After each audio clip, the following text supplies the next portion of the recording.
Hello student, इसमें हम chapter 10 पढ़ने वाले हैं इकोनॉमिक सर्वे का, और ये है राज्य वित्त एवं विकास के अन्य संसाधन। तो राज्य वित्त से रिलेटेड यहाँ पर डिटेल्स पढ़ेंगे हम, और विकास से रिलेटेड जो भी प्रोग्राम्स कुछ स्कीम चलाई जा रही हैं वो सब कुछ हम यहाँ पर कवर करने वाले हैं। ठीक है, तो आइए शुरुआत करते हैं। भाई अब सबसे पहले अपन बात करते हैं राजस्व घाटा 2023-24 की बात कर लेते हैं। तो राजस्व घाटा कितना रहा है? 31,491 करोड़ के आसपास रहा है राजस्व घाटा। 2023-24 में 31,491 करोड़ के आसपास रहा है राजस्व घाटा।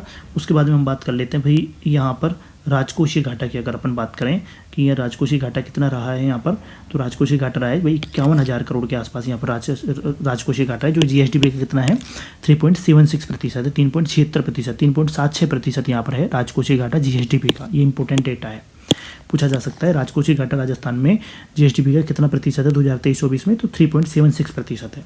एक यहाँ पे पूछा जा सकता है भाई एफआरबीएम एक्ट 2005 के अकॉर्डिंग अनुमत सीमा कितनी है? तो 4.37% यहाँ पर एक मतलब यहाँ पर एक सीमा रखी गई है कि इससे ज़्यादा नहीं होना चाहिए राजकोषीय घाटा। तो उस हिसाब से अगर 4.37% एफआरबीएम एक्ट बोल रहा है 2005, तो उसके अकॉर्डिंग यहाँ पर ये कितना आ रहा है? 3.76% आ रहा है। ठीक है, एक हमने बात कर लेते हैं राजस्व प्राप्तियों की। भाई अपन ने ये बात कर लिया, अपन ने राजकोषीय घाटे की बात कर ली है, राजस्व घाटे की बात कर ली है। राजस्व घाटा कम है 31,000 करोड़, और राजकोषीय घाटा जो है 51,000 करोड़ है। इसके बाद में हम राजस्व प्राप्तियों की बात करते हैं। तो राजस्व प्राप्तियाँ जो सबसे ज़्यादा होती है ना भाई राजस्थान में, राजस्व प्राप्तियों के स्रोत कौन कौन से हैं? तो ये चारों ही आपको ध्यान रखने हैं।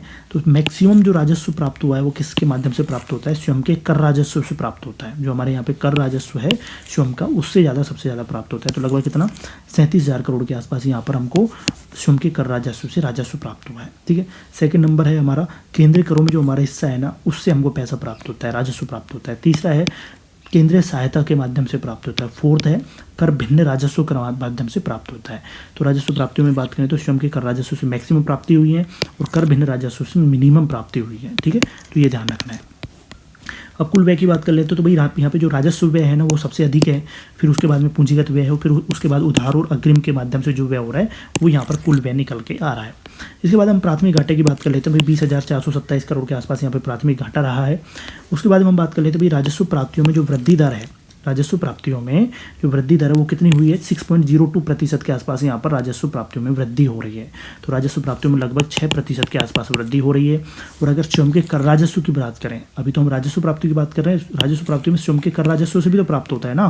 तो स्वयं के कर राजस्व में जो हमारी वृद्धि हो रही है लगभग 17% के आसपास या 16% के आसपास यहाँ पर वृद्धि हो रही है स्वयं के कर राजस्व में। तो 16.76% के आसपास यहाँ पर स्वयं के कर राजस्व में वृद्धि दर है। ठीक है, एक हम बात कर लेते हैं भाई राजस्व प्राप्तियों का जो प्रतिशत है, भाई हमारे पास जितना भी राजस्व प्राप्त हो रहा है वो जीएसडीपी का कितना प्राप्त हो रहा है? तो लगभग 14% के आसपास हमको राजस्व प्राप्त हो रहा है। ठीक है, जीएसडीपी का। उसके अलावा अपन बात करें भाई राज्य के जो श्रम का कर राजस्व है उसका प्रतिशत जीएसडीपी से कितना है? तो 6.43% है, करीब 6.5% के आसपास हमको श्रम के कर राजस्व का प्राप्त हो जाता है जीएसडीपी का। ठीक है, एक हम बात करते हैं भाई राजस्व व्यय का सेवावार तुलनात्मक विवरण कर लेते हैं। तो कुल राजस्व व्यय कितना हुआ है? 2,26,000 करोड़ के आसपास हुआ है। जो मैक्सिमम यहाँ पर जो राजस्व व्यय हुआ है वो किस में हुआ है? सामाजिक सेवाओं में हुआ है। उसके बाद में किस में हुआ है? सामान्य सेवाओं में हुआ है। उसके बाद में लास्ट में आर्थिक सेवाओं पर सबसे मतलब लास्ट में जाके यहाँ पर राजस्व व्यय हुआ है। तो मिनिमम आर्थिक सेवाओं पर और मैक्सिमम सामाजिक सेवाओं पर यहाँ पर राजस्व व्यय होता है। ठीक है, इसके अलावा हम बात कर लेते हैं प्राप्तियों की प्रवृत्ति की बात कर लेते हैं। तो मैक्सिमम प्राप्ति कहाँ पे और किससे हो रही है? हमको यहाँ पर वाहन कर से प्राप्त हो रहा है। किससे? अगर अपन बात करें राजस्व मतलब कर की बात कर लेते हैं तो मैक्सिमम किसके माध्यम से प्राप्त हो रहा है? वाहन कर के माध्यम से 28% के आसपास, 28.77% के आसपास यहाँ पर जो हमको प्राप्त हो रहा है पैसा राजस्व में, वो किससे प्राप्त हो रहा है? वाहन कर के माध्यम से प्राप्त हो रहा है 29% के आसपास।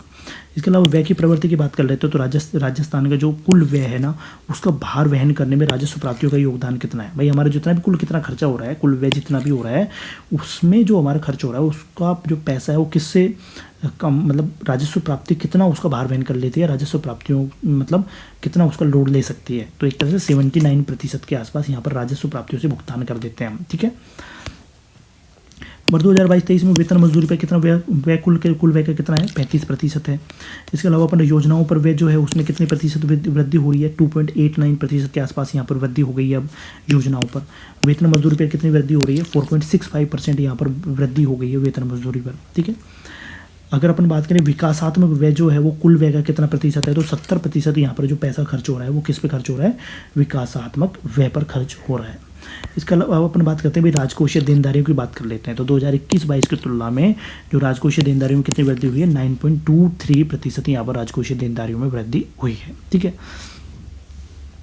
अगर बात करें राजकोषीय देनदारियां अतिरिक्त ऋण को कम करने के बाद में जीएसडीपी का कितना है, तो 35%, मतलब 36% के आसपास है, 35.82% के आसपास।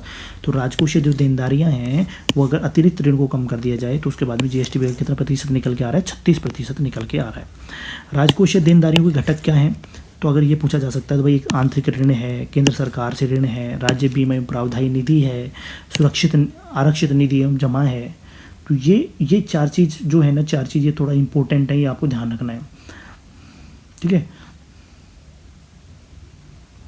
तो आंतरिक ऋण, केंद्र सरकार से ऋण और राज्य बीमा और प्रावधायी ऋण जो है, आरक्षित निधि एवं जमा है, तो इनमें यहाँ पर राजकोषीय देनदारियाँ होती हैं राजस्थान की। ठीक है, इसके अलावा बात कर लेते हैं राजकोषीय समीकरण की बात कर लेते हैं। तो वर्ष 2022-23 में जो राजकोषीय देनदारियों को जो राजस्व प्राप्तियों से प्रतिशत है, जो हमारी जो जितनी भी राजकोषीय देनदारियां बन रही हैं ना, वो हमारी राजस्व प्राप्तियों का इसका कितना प्रतिशत है, उससे अनुपात कितना है, 259.29%, मतलब 259% या 260% के आसपास यहाँ पर राजस्व प्राप्तियों का है राजकोषीय देनदारियाँ। ठीक है, इसके अलावा अपन बात करते हैं भाई जो स्वयं का कर राजस्व है हमारा, ठीक है, उसकी तुलना में जो राजकोषीय देनदारियां वो कितनी है, 4.69 गुना है, 4.69 गुना है। कितनी राजकोषीय देनदारियां स्वयं के कर राजस्व से। ठीक है, इसके अलावा जो राजकोषीय देनदारियां जो हमारे जीएसडीपी का कितना निकल के आ रही है, 37% के आसपास हमारा जीएसडीपी का जो है राजकोषीय देनदारियों का है। ठीक है, इसके अलावा अतिरिक्त ऋण का हटा दिया जाए तो 35% जो है वो हमारा राजकोषीय देनदारियों किस में जा रहा है, ऋण के हटा दिया जाए तो 35% के आसपास हमारा राजकोषीय देनदारियां बन रही हैं जीएसडीपी की। ठीक है, तो ये मैंने बताया कि राजकोषीय जो देनदारियां हमारी बन रही हैं जीएसडीपी की, वो अतिरिक्त ऋण को हटा दिया जाए तो यहाँ पे करीब 36% के आसपास बन रही है। ठीक है, इसके अलावा बात करें भाई 2023-24 में जो हमारा स्कीम वार अगर बजट के आवंटन की बात की जाए कि हमारा जो खर्च हुआ है स्कीम वार बजट का जो आवंटन किया गया है 2023-24 में, किस में किया गया है, तो मैक्सिमम हमारे यहाँ पे किया गया है सामाजिक और सामुदायिक सेवाओं में। उसके बाद में हम ऊर्जा पे हमने यहाँ पर आवंटन किया है, उसके बाद में हम ग्रामीण विकास पर आवंटन किया है, उसके बाद हमने परिवहन पर आवंटन किया है, उसके बाद में हमने कृषि और संबद्ध सेवाओं पर आवंटन किया है। तो एक ऑर्डर पूछ सकता है, यही पूछ सकता है कि मैक्सिमम आवंटन जो बजट का आवंटन हुआ है 2023-24 में वो किस में हुआ है, सामाजिक और सामुदायिक सेवाओं में यहाँ पर मैक्सिमम आवंटन हुआ है। ठीक है, अब दोस्तों यहाँ पे हम बाह्य सहायतित परियोजनाओं की बात कर लेते हैं कि भाई कुछ राजस्थान में कुछ बाह्य रूप से भी यहाँ पे कुछ परियोजनाएं चलाई जा रही हैं, तो उसके बारे में अपन यहाँ पर डिस्कस कर लेते हैं। ठीक है, तो 2023-24 में यहाँ पर देखो शुरू में 11 बाह्य परियोजनाएं चलाई जा रही थी, बाह्य सहायतित परियोजनाएं चलाई जा रही थी, EAP। ठीक है, तो 11 चलाई जा रही थी। अब यहाँ पर क्या है कि भाई अब 2 नई परियोजनाएं भी यहाँ पर शामिल कर ली गई हैं, जैसे राजस्थान मध्यम नगरीय क्षेत्र विकास परियोजना चतुर्थ चरण ट्रांच सेकंड ADB के माध्यम से, और राजस्थान वानिकी एवं जैव विविधता विकास परियोजना अप्रैल 2023 से यहाँ पर शुरू हो गई है। तो अब टोटल यहाँ पर राजस्थान में कितनी बाह्य सहायतित परियोजनाएं चलाई जा रही हैं, 13 बाह्य सहायतित परियोजनाएं यहाँ पर चलाई जा रही हैं। बहुत इंपॉर्टेंट है, तो ये पूछा जा सकता है कि अब वर्तमान में राजस्थान में कुल कितनी बाह्य सहायतित परियोजनाएं चलाई जा रही हैं, तो 13 यहाँ पे 12 बाह्य सहायतित परियोजनाएं चलाई जा रही हैं। ठीक है, इंपॉर्टेंट है। इसके अलावा यहाँ पे जो 13 जो परियोजनाएं चलाई जा रही हैं, इसके बारे में क्वेश्चन जो आते हैं वो ये आते हैं कि ये जो परियोजना है वो किसके माध्यम से चलाई जा रही है, किसके माध्यम से चलाई जा रही है, वो इंपॉर्टेंट है, किसके माध्यम से चलाई जा रही है, क्योंकि हर बार ये पूछा जाता है। तो 13 परियोजनाओं को याद करना थोड़ा टफ है, इसके लिए मैं थोड़ा सा आपको ट्रिक्स बताऊंगा। ठीक है, तो ट्रिक्स अपन बात कर लेते हैं। तो सबसे पहले अपन बात करते हैं भाई यहाँ पे जो 13 परियोजनाएं चलाई जा रही हैं, तो एक तो यहाँ पे जो परियोजना चलाई जा रही है वो मैं अपन एक बार थोड़ा सा डिस्कस कर लेते हैं थोड़ा सा कि भाई 13 जो परियोजनाएं हैं वो कौन सी परियोजनाएं हैं। तो एक तो है राजस्थान शहरी क्षेत्र विकास कार्यक्रम, ये ADB के माध्यम से चलाई जा रही है। एक है राजस्थान मध्यम नगरीय क्षेत्र विकास परियोजना, ये ADB के माध्यम से। एक है राजस्थान मध्य नगरीय क्षेत्र विकास परियोजना ट्रांस सेकंड, ये है ट्रांस फर्स्ट और ये है ट्रांस सेकंड, ये भी ADB के माध्यम से। इसके अलावा राजस्थान राज्य राजमार्ग निवेश कार्यक्रम फर्स्ट, ADB के माध्यम से। राजस्थान राज्य राजमार्ग निवेश कार्यक्रम फर्स्ट, ट्रांस थर्ड, ये है सेकंड, ये है ट्रांस थर्ड, तो ये ADB के माध्यम से चलाई जा रही है। एक है राजस्थान राज्य राजमार्ग विकास कार्यक्रम, ये विश्व बैंक के सहयोग से चलाई जा रही है। एक है राजस्थान जल क्षेत्र आजीविका सुधार परियोजना, ये जीका के द्वारा, JICA के जापान इंटरनेशनल कॉरपोरेशन, इसके द्वारा चलाई जा रही है। एक चलाई जा रही है रेगिस्तान क्षेत्र के लिए जल क्षेत्र पुनः संरचना परियोजना, ये NDB के सहयोग से चलाई जा रही है राजस्थान में। एक राजस्थान में चलाई जा रही है राजस्थान में ट्रांसमिशन सिस्टम हरित ऊर्जा गलियारा परियोजना, ये KFW के सहयोग से चलाई जा रही है। एक राजस्थान में सार्वजनिक वित्तीय प्रबंधन के सुदृढ़ीकरण की योजना, ये विश्व बैंक के सहयोग से चलाई जा रही है। एक राजस्थान 11वीं जो परियोजना है वो है भाई सहायतित परियोजना, राजस्थान ग्रामीण जलापूर्ति एवं फ्लोरोसिस निराकरण परियोजना, ये जीका के सहयोग से चलाई जा रही है। एक यहाँ पर 12वीं परियोजना चलाई जा रही है बांध पुनर्वास और सुधार परियोजना, ये विश्व बैंक के सहयोग से चलाई जा रही है राजस्थान में। एक राजस्थान वानिकी एवं जैव विविधता विकास परियोजना, ये AFD के सहयोग से चलाई जा रही है। तो कुल 13 परियोजनाएं यहाँ पे चलाई जा रही हैं। 13 को अपन को याद करना है, क्योंकि पिछली बार कौन सा क्वेश्चन आया था, ये आया था कि राजस्थान राज्य राजमार्ग विकास कार्यक्रम किसके सहयोग से चलाया जा रहा है, तो विश्व बैंक के सहयोग से यहाँ पर इसको चलाया जा रहा है। तो इंपॉर्टेंट है, यहाँ से पूछा जा सकता है। तो आइए अपन शुरू करते हैं, थोड़ा सा अपन इसको डिटेल में पढ़ लेते हैं। तो भाई देखो, सबसे पहले मैं आपको बताया कि भाई ये KFW के सहयोग से यहाँ पे कौन सी चलाई जा रही है, ट्रांसमिशन सिस्टम एवं हरित ऊर्जा गलियारा परियोजना, ठीक है। तो KFW में KW आ रहा है। KW क्या होता है, किलोवाट, किलोवाट होता है ना, किलोवाट। तो KW में क्या आ रहा है, किलोवाट आ रहा है। किलोवाट किससे रिलेटेड है, ट्रांसमिशन से रिलेटेड है, मतलब पावर सप्लाई से रिलेटेड है, ऊर्जा से रिलेटेड है। तो अपन किस तरह से याद रख सकते हैं कि जो ट्रांसमिशन सिस्टम हरित ऊर्जा गलियारा जो परियोजना है वो किसके सहयोग से चलाई जा रही है, KW या KFW के सहयोग से चलाई जा रही है। तो आपको याद रह जाएगा KFW, सिर्फ एक परियोजना KFW के है राजस्थान में, ठीक है। तो आपको ये याद रह जाएगा कि ट्रांसमिशन सिस्टम हरित ऊर्जा गलियारा जो परियोजना है, जो एकमात्र KFW के माध्यम से, KFW एक ही परियोजना KFW के माध्यम से चलाई जा रही है, ठीक है, उसके सहयोग से, ठीक है। तो आपको एक ट्रांसमिशन सिस्टम वाला याद हो जाएगी। इसके अलावा NDB के माध्यम से एक परियोजना चलाई जा रही है, रेगिस्तान क्षेत्र हेतु जल क्षेत्र पुनः संरचना परियोजना। तो NDB में क्या आ रहा है, न्यू डेवलपमेंट बैंक। तो न्यू डेवलपमेंट बैंक क्या कर रहा है, एक एग्जांपल याद रखना है कि भाई न्यू बनाना, मतलब यहाँ पे उस किसी भी चीज़ जैसे रेगिस्तान है तो उसमें उसको न्यू तरीके से उसको डेवलप किया जा रहा है, नए तरीके से। तो उसमें क्या है भाई, यहाँ पे जल क्षेत्र का पुनः संरचना यहाँ पर की जा रही है, मतलब नई तरीके से पुनः उसमें संरचना क्रिएट की जा रही है, एक तरह से याद रख सकते हो। तो न्यू काम कहाँ पे हो सकता है, रेगिस्तान में हो सकता है। भाई ये काम तो रेगिस्तान में हो सकता है ना, जल क्षेत्र का। तो जो न्यू जल क्षेत्र से रिलेटेड जो पुनः संरचना वाला काम है, न्यू जो काम हो रहा है, वो न्यू डेवलपमेंट बैंक के माध्यम से ये राजस्थान में रेगिस्तान क्षेत्र हेतु जल क्षेत्र पुनः संरचना परियोजना चलाई जा रही है, ठीक है। एक है भाई यहाँ पे राजस्थान वानिकी एवं जैव विविधता विकास परियोजना, ये किसके सहयोग से, AFD के सहयोग से है, ठीक है। तो आपने एक आफरी पढ़ा होगा, आफरी क्या होता है अपने राजस्थान में, आफरी और काजरी का है, जोधपुर में है। तो आफरी क्या है, एरिड फॉरेस्ट। आफरी का AF का मतलब होता है एरिड फॉरेस्ट, ठीक है। तो AF का मतलब आप कह सकते हो एरिड फॉरेस्ट, फॉरेस्ट मतलब वन। तो राजस्थान में वानिकी से रिलेटेड या जैव विविधता से रिलेटेड क्या काम कर रहा है, AF काम कर रहा है, AFD काम कर रहा है। तो AF मतलब क्या है, फॉरेस्ट। तो एरिड फॉरेस्ट जो है राजस्थान वानिकी और जैव विविधता परियोजना के लिए काम कर रहा है। एक है भाई जीका। तो जीका का मतलब ये है कि जल इम्प्रूवमेंट। तो जल इम्प्रूवमेंट से रिलेटेड जो परियोजना चलाई जा रही है, जीका के माध्यम से चलाई जा रही है, ये है जल क्षेत्र आजीविका सुधार परियोजना, मतलब उसमें इम्प्रूवमेंट करना। एक है कि जलापूर्ति प्लस फ्लोरोसिस निराकरण। तो जल की वजह से यहाँ पर फ्लोरोसिस जो फ्लोराइड हो रहा है जलापूर्ति में, वो यहाँ पर इसमें प्रॉब्लम जो आ रही है, इसका निराकरण, इम्प्रूवमेंट जो है वो फ्लोरोसिस निराकरण, मतलब जल का इम्प्रूवमेंट किया जा रहा है दोनों केस में। तो जल का इम्प्रूवमेंट के लिए 2 योजनाएं, जल क्षेत्र आजीविका सुधार, एक है जलापूर्ति फ्लोरोसिस कार्यक्रम। तो दोनों जीका के सहयोग से चलाई जा रही है।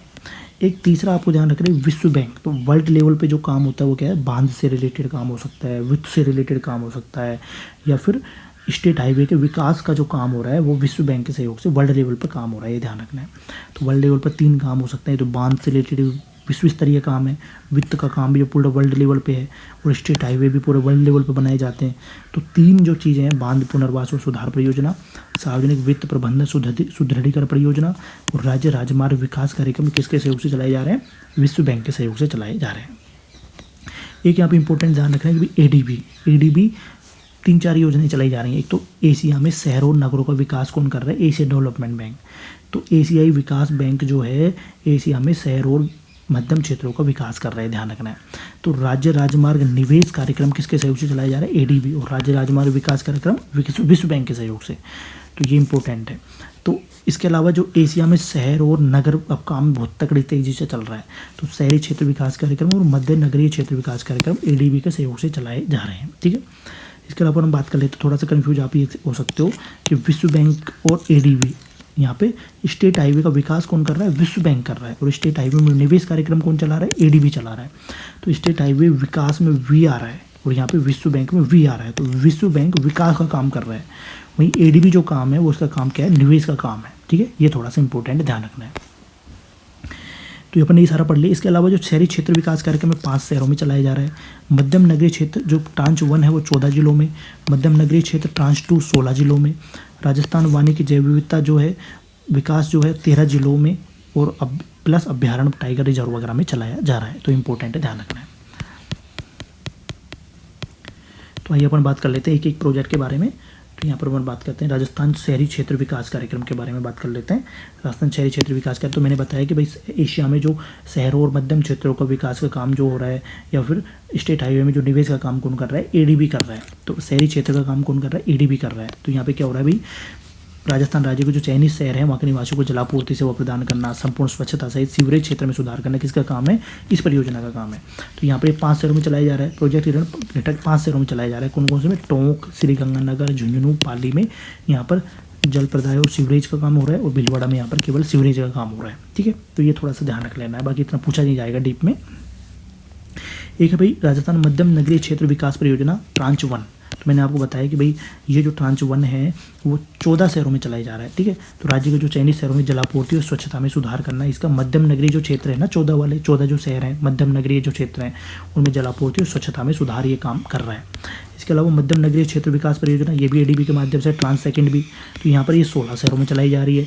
तो वहाँ पे जो सीवरेज, जल प्रदाय, सौंदर्यीकरण, फीकल स्लज, सेप्टेज मैनेजमेंट, ये सारा काम कौन कर रहा है, एडीबी करवा रहा है। ठीक है, एक मैंने आपको बताया जल क्षेत्र आजीविका सुधार परियोजना जायका चला रही है, जल क्षेत्र आजीविका सुधार परियोजना 27 जिलों में। ठीक है, तो यहाँ पर जो आजीविका परियोजना मतलब जल क्षेत्र में जो आजीविका सुधार किया जा रहा है, तो जो यहाँ पे जो परियोजनाएं चलाई जा रही है 137 सिंचाई परियोजना, वहाँ पर राजस्थान जल क्षेत्र आजीविका सुधार परियोजना जापान इंटरनेशनल कोऑपरेशन एजेंसी के माध्यम से चलाई जा रही है।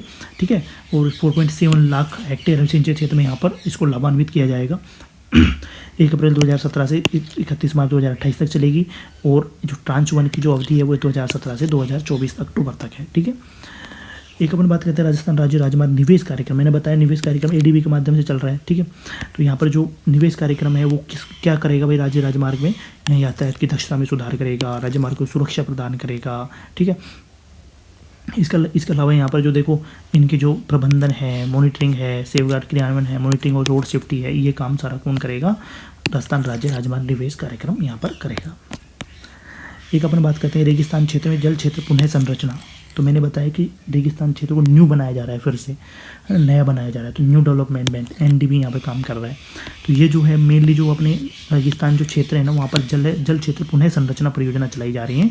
तो हमारे रेगिस्तान क्षेत्र कहाँ पर है, श्रीगंगानगर में, अनूपगढ़, हनुमानगढ़, चूरू, नागौर, डीडवाना, कुचामन, फलोदी, बीकानेर, झुंझुनू, सीकर, नीमकाथाना, जोधपुर, जैसलमेर, बालोतरा, बाड़मेर, ये सारे जो हमारे मेनली जो सारे जो रेगिस्तानी जो ज़िले हैं वहाँ पर ये परियोजना चलाई जा रही है। ठीक है, तो यहाँ पर एक तो क्या है, इसके माध्यम से सेम की समस्या जो हो रही है ना, श्रीगंगानगर में बहुत ज़्यादा पानी आ गया, वो सेम की समस्या से निजात यहाँ पर मिलेगी। ठीक है, एक यहाँ पर जल उपयोगिता जो संगम है उनका क्षमता वर्धन किया जा रहा है, सूक्ष्म सिंचाई का विकास किया जा रहा है, कृषि विविधीकरण का विकास किया जा रहा है।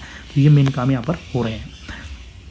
एक मैंने बताया कि राजस्थान में ट्रांसमिशन सिस्टम हरित ऊर्जा गलियारा, तो मैंने KFW बताया था, KW से आपको KFW याद आ गया होगा, किलोवाट से। तो ट्रांसमिशन सिस्टम हरित ऊर्जा गलियारा यहाँ पे चलाया जा रहा है। सबसे पहले RVPNN ने यहाँ पे जो हनुमानगढ़, उदयपुर, डूंगरपुर, चित्तौड़गढ़ जिले में यहाँ पर एक नवीकरणीय बिजली की निकासी के लिए ट्रांसमिशन योजना प्रारंभ की थी। अब इसको कौन सहयोग कर रहा है, KFW सहयोग कर रहा है। एक मैंने आपको बताया था कि सार्वजनिक वित्तीय प्रबंधन, तो वित्त से रिलेटेड काम कहाँ पे हो रहा है, वर्ल्ड लेवल पे हो रहा है। तो मतलब विश्व बैंक इसको चला रहा है राजस्थान में, सार्वजनिक वित्तीय प्रबंधन के सुदृढ़ीकरण की परियोजना। ठीक है, तो 2018 से चल रही है, 2025 तक यहाँ पे पूर्ण की जाएगी। तो हमारे जो राजस्थान में वित्त से रिलेटेड स्वास्थ्य, जवाबदेही, उत्कृष्ट सेवा प्रदान करने के लिए यहाँ पर सार्वजनिक वित्तीय प्रबंधन में सुधार हेतु ये राज्य सरकार प्रतिबद्ध है। इसके लिए ये सारी योजनाएं चलाई जा रही हैं विश्व बैंक के सहयोग से। ठीक है, तो यहाँ पर ये जो परियोजना है इसमें सार्वजनिक वित्तीय प्रबंधन के ढांचों को मजबूत किया जाएगा, व्यय और राजस्व प्रणाली को मजबूत किया जाएगा, परियोजना प्रबंधन और क्षमता निर्माण यहाँ पर की जाएंगी, ताकि वित्त का एकदम अच्छी तरह से सार्वजनिक वित्त का सुदृढ़ीकरण किया जा सके, उसको सही जगह से यूज किया जा सके। ठीक है, एक मैंने आपको बताया राजस्थान ग्रामीण जल प्रदाय और फ्लोरोसिस निराकरण कार्यक्रम। तो फ्लोरोसिस मतलब यहाँ पर जायका के माध्यम से चलाई जाए, क्योंकि जल इंप्रूवमेंट हो रहे हैं। तो जल इंप्रूव करके मतलब वाटर को इंप्रूव करके उसका निराकरण करके वहाँ से फ्लोरोसिस का निराकरण किया जाएगा। तो ये परियोजना किसके माध्यम से चलाई जा रही है, जायका के माध्यम से चलाई जा रही है। मोस्टली कहाँ पे, झुंझुनू और बाड़मेर जिलों में यहाँ पर जल शोधन प्लांट लगाए जा रहे हैं। ठीक है, जलापूर्ति संबंधी सुविधाओं का निर्माण किया जा रहा है, ग्राम जल स्वच्छता समिति के माध्यम से यहाँ पर विकास किया जा रहा है, सामुदायिक विकास गतिविधियों को यहाँ पर बढ़ावा दिया जा रहा है। ठीक है, इसके अलावा यहाँ पर जो ड्रिप सिंचाई जो है, ड्रिप है, उसके माध्यम से प्रारंभिक तौर पर बीसलपुर बांध, सूखली सेलवड़ा बांध और जवाई बांध पर पर्यटन प्रस्तावित है। तो यहाँ पर पर्यटन के लिए 3 बांधों का चुनाव यहाँ पर हुआ है, बीसलपुर बांध, सूखली सेलवड़ा बांध और जवाई बांध। 3 बांध यहाँ पर याद रखने हैं, ठीक। एक अपन बात करते हैं भाई, यहाँ पर राजस्थान वानिकी और जैव विविधता विकास परियोजना चलाई जा रही है। राजस्थान वानिकी एवं जैव विविधता विकास परियोजना चलाई जा रही है।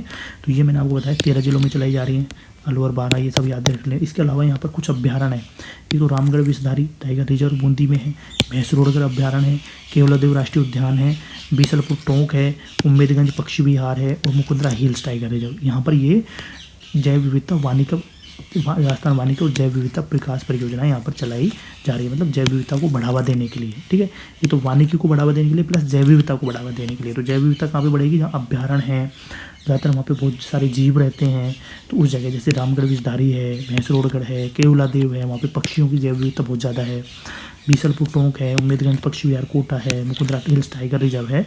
इस तरह से यहाँ पर कुल 800 गाँव में इसको चलाया जा रहा है। तो इसका उद्देश्य क्या है आपको पता है, जो परियोजना क्षेत्र है वहाँ पे जो प्राकृतिक वन है उनकी रक्षा करना है, उनको विकास करना है। वन जो संरक्षित क्षेत्र है उसके अंदर और बाहर जो प्रजाति जो है उसकी, ताकि उनकी सुरक्षा करना है, ताकि उनकी जैव विविधता को सुरक्षित रखा जा सके। जो लुप्तप्राय जो पौधों की प्रजातियाँ हैं, इस तरह के वहाँ पे कुछ विकास करना, ताकि वहाँ पे जैव विविधता संरक्षण के काम वहाँ पर बहुत ज़्यादा हो सकें, ठीक है। तो इस तरह से पूरा मेन काम यहाँ पे किया जा रहा है बाह्य सहायतित परियोजनाओं के बारे में। तो मुझे लगता है कि आपको सारा याद हो गया होगा बाह्य सहायतित परियोजनाओं के बारे में क्या क्या चीज़ इंपॉर्टेंट है। अब नेक्स्ट हम टॉपिक पढ़ेंगे अभी सार्वजनिक निजी सहभागिता, PPP, पब्लिक प्राइवेट पार्टनरशिप, जो हम पढ़ेंगे वो भी इंपॉर्टेंट है। यहाँ से भी क्वेश्चन आते हैं, बहुत इंपॉर्टेंट फैक्ट है यहाँ पे और आसानी से याद हो जाएंगे, ठीक है। अब हम बात करते हैं सार्वजनिक निजी सहभागिता के बारे में। तो जो मेन जो काम हुए हैं ना, जैसे राज्य सरकार ने जो निजी क्षेत्र की जो सहभागिता को बढ़ावा देने के लिए बहुत सारे काम किए हैं, यहाँ पर अनुकूल वातावरण तैयार किया गया है। तो जो हमारे पब्लिक कंपनीज हैं, पब्लिक काम है, मतलब गवर्नमेंट का पैसा है, प्लस निजी जो काम है, दोनों को मिला के यहाँ पर कुछ चीज़ें यहाँ पर की जा रही हैं, मतलब यहाँ पे कुछ परियोजनाएं चलाई जा रही हैं, ठीक है। तो सार्वजनिक निजी सहभागिता के लिए यहाँ पे क्या क्या काम किए गए हैं, तो वो सारा हम पढ़ते हैं। सबसे पहले हम बात करते हैं यहाँ पे कुछ संस्थागत व्यवस्था की गई है, ठीक है। कुछ संस्थागत व्यवस्था की गई है। तो यहाँ पर संस्थागत व्यवस्था के लिए त्रिस्तरीय संस्थागत ढांचा को अपना गया है, ठीक है। तो त्रिस्तरीय में क्या है, सबसे पहले तो अनुमोदन समिति बनाई गई है, PPP सेल बनाया गया है, संबंधित प्रशासनिक विभाग एजेंसी बनाई गई है जो इसके लिए काम कर रही है। तो संस्थागत व्यवस्था के लिए सबसे पहले अपन बात करते हैं अनुमोदन समितियों की, ठीक है।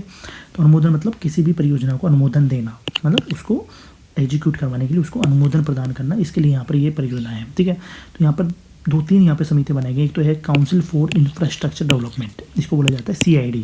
तो काउंसिल फॉर इंफ्रास्ट्रक्चर डेवलपमेंट है, इसके अध्यक्ष कौन होंगे, हमारे मुख्यमंत्री होंगे।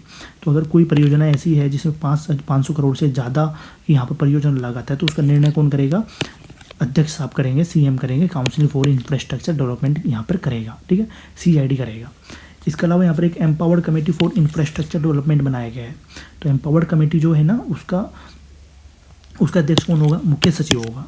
तो यहाँ पर जो एम्पावर्ड कमेटी है, एक तो यहाँ पे बनाया गया काउंसिल फॉर इंफ्रास्ट्रक्चर डेवलपमेंट अनुमोदन समिति के हिसाब से, इसके अध्यक्ष CM साहब। 500 करोड़ से अधिक के लागत है परियोजना लागत, तो उसमें निर्णय कौन करेगा, CM करेंगे। एक यहाँ पे बनाएगी empowered committee for infrastructure development, तो इसके अध्यक्ष कौन होंगे, मुख्य सचिव होंगे, ठीक है। अब यहाँ पर दोनों एक बनाई गई है, तो CID बनाई गई है, एक AID बनाई गई है, एम्पावर्ड कमेटी, ठीक है।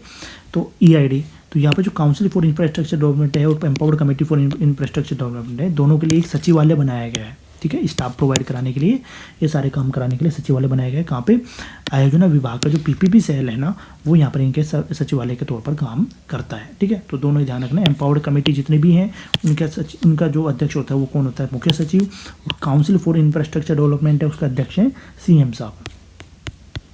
एक यहाँ पर empowered committee for road sector project के लिए बनाया गया है, मतलब यहाँ पर जो रोड सेक्टर प्रोजेक्ट के लिए, यहाँ पर एक तो इंफ्रास्ट्रक्चर प्रोजेक्ट्स के लिए मैंने बताया, एक रोड सेक्टर प्रोजेक्ट के लिए। तो जो Rajasthan state highway development programme है, उसके अंतर्गत जितनी भी सड़क परियोजनाएं हैं Rajasthan state highway development programme के अंतर्गत, तो उन सभी परियोजनाओं की स्वीकृति प्रदान करने के लिए यहाँ पर जो मैंने आपको बताया एम्पावर्ड कमेटी का अध्यक्ष कौन होंगे, यहाँ पर मुख्य सचिव होंगे। तो empowered committee for road sector project के लिए ये भी यहाँ पर जो अध्यक्ष हैं वो कौन है, मुख्य सचिव हैं। लेकिन यहाँ पर ये एक पृथक से गठन किया गया है, इसका पृथक से गठन किया गया है रोड सेक्टर प्रोजेक्ट के लिए, ठीक है। इस कमेटी का प्रशासनिक विभाग कौन है, सार्वजनिक निर्माण विभाग है, PWD, ठीक है। PWD इसका प्रशासनिक विभाग है। एक मैंने बताया कि स्विस चैलेंज प्रस्तावों के लिए एक स्टेट लेवल एम्पावर्ड कमेटी बनाई गई है, SLEC, ठीक है। तो यहाँ पर जो स्विस चैलेंज प्रस्ताव है उनके लिए बनाए गए। तो यहाँ पर जो इसका अध्यक्ष है वो कौन है, मुख्य सचिव है। इसके प्रशासनिक जो विभाग कौन होगा, आयोजना विभाग होगा, ठीक है। तो यहाँ पर मैंने आपको 3 चीज़ बताई हैं। एक तो यहाँ पर council for infrastructure development, empowered committee for infrastructure development, एक है स्विस चैलेंज प्रस्तावों के लिए level state level empowered committee. तो एम्पावर्ड कमेटी के अध्यक्ष कौन होते हैं, मुख्य सचिव, ये भी मुख्य सचिव हैं। वहीं काउंसिल फॉर, ये तीनों के लिए यहाँ पर तीनों इसके लिए भी सचिवालय कौन है, आयोजना विभाग का PP सेल, और यहाँ पर इसका प्रशासनिक विभाग भी कौन है, आयोजना विभाग है। इसके अलावा एक मैंने आपको बताया empowered committee for road sector project, इसके अध्यक्ष भी इस कमेटी के भी अध्यक्ष कौन है, मुख्य सचिव हैं। बट इसका जो प्रशासनिक विभाग कौन है, सार्वजनिक निर्माण विभाग है, क्योंकि ये ओनली रोड प्रोजेक्ट के लिए ही काम कर रहा है, ठीक है। ये अपन ने डिस्कस कर लिया। इसके अलावा अपन बात करते हैं PPP सेल नोडल एजेंसी के बारे में। तो भाई जो सार्वजनिक निजी सहभागिता PPP जो परियोजनाएं हैं उसके लिए 2007-8 में यहाँ पर मैंने बताया था आपको कि आयोजना विभाग के अंतर्गत एक राज्य नोडल एजेंसी के रूप में PPP सेल का गठन किया गया है। तो यहाँ पर जो PPP सेल है या नोडल एजेंसी वो कौन है, आयोजना विभाग के अंतर्गत यहाँ पर एक राज्य नोडल एजेंसी के रूप में एक PPP सेल का गठन किया गया था। तो राज्य आयोजना विभाग के अंतर्गत ये काम करता है, ठीक है। इसके अलावा जो मैंने आपको बताया कि भाई एक CID मतलब काउंसिल फॉर इंफ्रास्ट्रक्चर डेवलपमेंट, एक है ECID, मैंने बताया था ECID क्या होता है, empowered committee for infrastructure development. एक मैंने बताया SLEC मतलब स्टेट लेवल, जो यहाँ पे बताया ना मैंने आपको, स्विस चैलेंज प्रस्तावों के लिए स्टेट लेवल एम्पावर्ड कमेटी। तीनों का जो सचिवालय है वो कौन है, मैंने आपको बताया PPP सेल, ठीक है। वहीं PPP सेल का जो आयोजन विभाग का जो प्रभारी शासन सचिव होता है ना, वो राज्य PPP नोडल अधिकारी के रूप में कार्य करता है, ठीक है। और ये सारे जो PPP सेल है वो उसके मॉनिटरिंग में यहाँ पे काम करता है। तो भाई यहाँ पे जो state level empowered committee plus ये empowered committee for infrastructure development, एक काउंसिल फॉर इंफ्रास्ट्रक्चर डेवलपमेंट, इन तीनों का जो है नोडल अधिकारी, नोडल कहाँ पे बनाया गया है, यहाँ पर PPP सेल आयोजना विभाग में बनाया गया है, क्योंकि इनका प्रशासनिक विभाग इसका आयोजना विभाग है और इनका सचिवालय कौन है, आयोजना विभाग है। इसका मैंने आपको अलग ही बता दिया कि इसका अलग है, ठीक है। अब यहाँ पे जो मैंने आपको बताया कि तीनों के लिए सचिवालय का काम भी करता है। इसके अलावा PPP सेल जो आयोजना विभाग का जो प्रभारी शासन सचिव हैं वो इसके राज्य PPP नोडल अधिकारी के रूप में कार्य करते हैं और ये PPP सेल उनके प्रत्यक्ष पर्यवेक्षण में काम करता है। अब मैं तीसरी बात कर लेता हूँ यहाँ पे संबंधित प्रशासनिक विभाग एजेंसी या बहुत सारी जो यहाँ पे प्रशासनिक विभाग हैं, एजेंसी हैं जो यहाँ पर काम कर रही हैं निजी सहभागिता के लिए, मतलब बहुत सारे ऐसे हैं जो साथ साथ में यहाँ पर काम करते हैं। बहुत सारे प्रशासनिक विभाग जो PPP सेल के तौर पे काम करते हैं, जैसे अलग अलग डिपार्टमेंट की जहाँ पे भी योजना परियोजनाएं हो जाती हैं उसका प्रशासनिक विभाग वहाँ पर काम कर रहा होता है, ठीक है। एक अपन बात करते हैं भाई दूसरा, एक तो मैंने आपको बताया कि यहाँ पर कुछ अनुमोदन समितियाँ संस्थागत व्यवस्था की गई है PPP सेल के लिए, PPP प्रोग्राम के लिए, ठीक है, PPP परियोजनाओं के लिए यहाँ पर एक संस्थागत व्यवस्था की गई है। एक अपन बात करते हैं भाई यहाँ पर कुछ PPP के लिए यहाँ पर निजी क्षेत्र सहभागिता के साथ में राज्य सरकार के कुछ उपक्रम यहाँ पर स्थापित किए गए हैं। जैसे एक PDCOR स्थापित किया गया है, जैसे project development company of Rajasthan है, तो जो हमारे बैंकेबल इंफ्रास्ट्रक्चर प्रोजेक्ट हैं उसको विकसित करने के लिए यहाँ पर एक project development company of Rajasthan बनाई गई है, ये एक PPP कंपनी है। एक यहाँ पर रोड इंफ्रास्ट्रक्चर डेवलपमेंट कंपनी बनाई है, रेडकोर, आपने देखा होगा, जो हमारे आप जैसे कहीं पे टोल टैक्स देखते हो पर रेडकोर के माध्यम से बनाए जाते हैं। तो रोड इंफ्रास्ट्रक्चर डेवलपमेंट कंपनी यहाँ पे कंपनी ऑफ राजस्थान बनाई गई है। ये मेगा हाईवे प्रोजेक्ट का क्रियान्वयन कर रही है, 2004 में इसको बनाया गया है। एक अपने यहाँ पे सौर ऊर्जा कंपनी ऑफ राजस्थान लिमिटेड बनाया गया है। ये बड़ला जो जोधपुर है वहाँ पर 1000 मेगावाट के सौर पार्कों का विकास करने के लिए 2014 में बनाया गया है। एक यहाँ पर SL सौर ऊर्जा कंपनी ऑफ राजस्थान लिमिटेड बनाया गया है, ये भी एक PPP परियोजना है जो जोधपुर और जैसलमेर में यहाँ पर 750 मेगावाट के जो सोलर पार्क है उनके निर्माण के लिए यहाँ पे काम कर रही है, 2014 में गठन किया गया है। एक यहाँ पर Adani renewable energy park Rajasthan limited है, जिसका गठन किस वजह से किया गया है, जैसलमेर और भड़ला में 2000 मेगावाट के सौर ऊर्जा पार्क विकसित करने के लिए, ठीक है।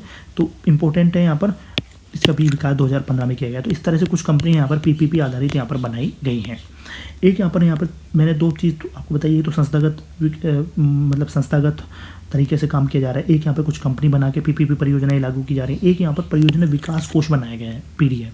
तो यहाँ पर जो निजी क्षेत्र की जो सहभागिता के साथ में आधारभूत संरचना परियोजनाओं के विकास के लिए यहाँ पर 2003 में इसका गठन किया गया था। परियोजना विकास कोष 5 वर्ष के लिए 4.5 करोड़ का एक कोष बनाया गया था, फिर उसको 1 वर्ष के लिए यहाँ पर बढ़ा दिया गया। तो ये जो निजी क्षेत्र की सहभागिता बढ़ाने के लिए यहाँ पर परियोजना विकास कोष यहाँ पर बनाया गया था 5 वर्षों के लिए 4.5 करोड़ का, और 1 वर्ष के लिए इसको बढ़ा दिया गया। एक यहाँ पर बात कर लेते हैं भैया पीपीपी हेतु यहाँ पर भारत अवसंरचना परियोजना विकास निधि बनाई गई है। भारत अवसंरचना विकास निधि तो नवंबर 2020 में इसको मतलब जो है केंद्रीय क्षेत्रीय योजना के में परिवर्तन कर दिया। भारत अवसंरचना परियोजना विकास निधि का इसके केंद्रीय क्षेत्र पर योजना में परिवर्तन कर दिया। अब इसकी कुल परिव्यय कितना हो गया, 150 करोड़ यहाँ पर कुल इसका परिव्यय हो गया, मतलब कुछ कुल इसका 150 करोड़ रुपये के यहाँ पर इसका फंड है, एक तरह से इसकी विकास नीति है, ठीक है। और 2022-23 से 2024-25 तक 3 वर्षों की अवधि के लिए इसको लागू किया गया है इस योजना को, ठीक है।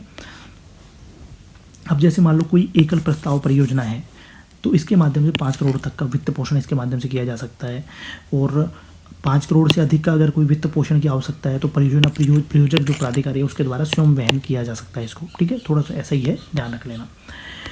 एक यहाँ पर सौदा सलाहकार सेवाएं हैं, मतलब कुछ ऐसी सेवाएं यहाँ पर स्थापित की गई हैं पीपीपी के लिए। तो यहाँ पर आरटीपीपी जो नियम है उसके अंतर्गत यहाँ पर कुछ भाई किसी भी जो ये निम्न परामर्शदात्री सेवाएं हैं उनको किराए पर लिया जा सकता है पीपीपी की हेल्प के लिए, मतलब पीपी के लिए यहाँ पर ये कुछ यहाँ पे काम लिया जा सकता है इनको, मतलब ये एक तरह से निःशुल्क कंसल्टेंसी या परामर्शदात्री सेवाएं हैं। जैसे राजस्थान राज्य सड़क विकास निगम से यहाँ पे कुछ हेल्प ली जा सकती है, water and power consultancy services limited से ली जा सकती है, नाबार्ड कंसल्टेंसी सर्विसेज से ली जा सकती है, राइट से ली जा सकती है। ये सारी कंपनियाँ हैं जिनसे आप कुछ हेल्प ले सकते हो अलग से, ठीक है। पीएफसी कंसल्टिंग लिमिटेड है, ESLNTPC है, पावर फाइनेंस कॉरपोरेशन है, रूरल इलेक्ट्रिफिकेशन कॉरपोरेशन लिमिटेड है, पीडीकोर लिमिटेड है। तो ये सारी कंपनियाँ जो हैं इनके माध्यम से यहाँ पर कुछ हेल्प भी ली जा सकती है। एक अपन बात कर लेते हैं वायबिलिटी गैप फंडिंग योजना। तो यहाँ पर जो पीपीपी को बढ़ावा देने के लिए यहाँ पर 2007 में एक सामाजिक क्षेत्र की वायबिलिटी गैप फंडिंग योजना शुरू की गई है, जो किसको बढ़ावा दे रही है, सामाजिक क्षेत्र में पीपीपी को बढ़ावा दे रही है। तो ये इंपॉर्टेंट है कि सामाजिक क्षेत्र में पीपीपी को बढ़ावा देने के लिए यहाँ पर 2007 में एक सामाजिक क्षेत्र की वायबिलिटी गैप फंडिंग योजना यहाँ पर शुरू की गई है, ठीक है। एक यहाँ पर मॉनिटरिंग कैसे की जा रही है भाई, तो यहाँ पे जो आयोजन विभाग का जो पीपीपी सेल है ना, वो यहाँ पर जो हमारी पीपीपी परियोजनाएं हैं उनकी मॉनिटरिंग करता है। जैसे कोई परियोजना पूरी हो गई क्या, कोई अभी चल रही है क्या, या कोई प्रक्रियाधीन उसका सारा जो कागजी कार्रवाई चल रही है क्या, मतलब आगे आने वाली परियोजनाएं हैं क्या, तो वो सारी मॉनिटरिंग कौन करता है, आयोजन विभाग का पीपीपी सेल करता है, ठीक है। एक यहाँ पर जो प्रमुख बुनियादी ढांचा परियोजनाओं के समयबद्ध क्रियान्वयन के लिए एक संचालन और समन्वय समिति बनाई गई है। तो हमारी जो बेसिक इंफ्रास्ट्रक्चर जो परियोजनाएं हैं उनको टाइमली इसको कंप्लीट कर दिया जाए, इसके लिए एक संचालन और समन्वय समिति भी यहाँ पर काम कर रही है। किसकी अध्यक्षता में, मुख्य सचिव की अध्यक्षता में वो काम कर रही है, संचालन और समन्वय समिति, ठीक है। तो यहाँ पर जो कुछ परियोजनाएं ऐसी हैं जो मुख्यमंत्री कार्य प्रबंधन प्रणाली पोर्टल एक बनाया गया, उसके माध्यम से अगर 100 करोड़ से अधिक की जो कोई बेसिक इंफ्रास्ट्रक्चर वाली परियोजनाएं हैं उनकी, प्लस अगर कोई ऐसी जो परियोजना है जो 3 साल से अधिक उसको टाइम हो रहा है तो उसकी भी यहाँ पर मासिक समीक्षा किसके माध्यम से की जाती है, संचालन और समन्वय समिति के माध्यम से की जाती है, मुख्य सचिव की अध्यक्षता वाली में, ठीक है। इसके अलावा यहाँ पे कौन कौन से प्रयास किए गए हैं पीपीपी के लिए राजस्थान में। एक तो सड़क विकास नीति बनाई गई है 2013 में, तो यहाँ पर सड़क क्षेत्र में पीपीपी नियम यहाँ पे लागू किए गए हैं, परियोजनाएं लागू की गई हैं और राजस्थान पहला राज्य बना है। तो सड़क क्षेत्र में पहली बार पीपीपी आ गया है, ये सड़क विकास नीति 2013 के माध्यम से आया है। इसके अलावा राजस्थान राज्य सड़क विकास निधि अधिनियम 2014 बनाया गया है, जिसमें जो पेट्रोल डीजल की जो बिक्री पर 1 रुपये का सेस लगाया गया, उपकर लगाया गया है। तो इस राशि का जो प्रयोग है जो सड़कों के रखरखाव और विकास के लिए किया जाएगा, तो ये भी एक प्रयास यहाँ पर किया गया है। एक यहाँ पर राजस्थान राज्य राजमार्ग अधिनियम 2014 बनाया गया है 29 अप्रैल 2015 को, और इसके माध्यम से राजस्थान राज्य राजमार्ग प्राधिकरण क्रियाशील है 1 सितंबर 2023। तो राजस्थान राज्य राजमार्ग प्राधिकरण भी यहाँ पर बनाया जा रहा है, 1 सितंबर 2023 को इसका गठन किया जाएगा, ठीक है। एक यहाँ पर कैपेसिटी बिल्डिंग बनाई जा रही है, मतलब उसकी क्षमता वर्धन किया जा रहा है। तो यहाँ पर जो आयोजना विभाग का जो पीपीपी सेल है ना, वो यहाँ पर पीपी परियोजनाओं की पहचान करता है, वो उनको विकास करने के लिए यहाँ पर जो प्रशासनिक विभागों के जो नोडल अधिकारी हैं, पर्टिकुलर किसी भी विभाग का नोडल अधिकारी है, उसकी क्षमता वृद्धि करने के लिए यहाँ पर उनका अधिकारियों की सहायता करता है आयोजन विभाग का पीपीपी सेल, ठीक है। तो हर एक विभाग में अगर कहीं पे पीपीपी सेल पीपीपी परियोजना लेके आनी है तो वहाँ पर आयोजन विभाग का पीपीपी सेल यहाँ पर मदद करता है उनकी, ठीक है। इसके अलावा अपन बात करें भाई अब तक की, अगर 31 मार्च 2024 तक की स्थिति की बात करें कि भाई यहाँ पर पीपीपी परियोजनाओं की अगर अपन बात कर लें तो मैक्सिमम देखो यहाँ पर शहरी आधारभूत ढांचा विकसित किया गया है पीपीपी परियोजनाओं के माध्यम से 7,000 करोड़ रुपए का, ठीक है। इसके अलावा अन्य परियोजनाओं पे खर्च हुआ है, फिर ऊर्जा परियोजनाओं पे, फिर उसके बाद सामाजिक परियोजनाओं पे, लास्ट में जलापूर्ति परियोजनाओं पे यहाँ पर पीपीपी परियोजनाओं के माध्यम से डेवलपमेंट यहाँ पर हुआ है। तो मैक्सिमम यहाँ पर शहरी आधारभूत ढांचा में मैक्सिमम परिवर्तन हुआ है। मैक्सिमम जो परियोजनाएं चलाई जा रही हैं शहरी आधारभूत ढांचा से रिलेटेड परियोजनाएं यहाँ पर चलाई जा रही हैं, ठीक है। तो ये पीपीपी से रिलेटेड यहाँ पर पूरा अपन ने पढ़ लिया। तो ये चैप्टर 10 यहाँ पर कंप्लीट हो जाता है आपका।